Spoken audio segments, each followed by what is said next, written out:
We can now deduce the power upgrades that Bayonetta and Cheshire will get in Bayonetta Origins, Cereza and the Lost Demon. It seems that Cereza will be getting a fairy accessory that channels the powers of the elements, and with that can apply them to Cheshire, and Cheshire uses them to solve puzzles. Green is for nature, allowing him to control vines similar to Okami.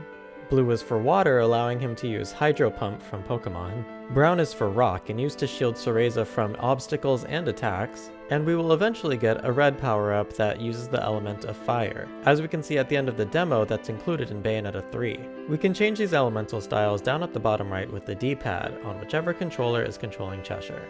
Another interesting note is how similar these plant arms look to Madama Butterfly's. Could we possibly be seeing how Cereza meets her? And if so, are we going to see how the pact is formed? After all, Madama Butterfly has stained glass on her headpiece, and it's something we can see even more clearly in Bayonetta 3 because hair is not covering it up. As we know, stained glass aesthetic seems to be some sort of staple for the fairy people. We can see it on Luca, Lucan, Viola, and even the fairy enemies that we'll encounter in Bayonetta Origins. The possibility of finally getting a visual expansion on the lore in the world of Bayonetta is brimming with excitement. The lore was always one of the coolest aspects of the games, but you could only really dive into it by reading the books that you collect along the way. Similar to titles like Metroid, where you have to scan things and go out of your way to really find out what's going on.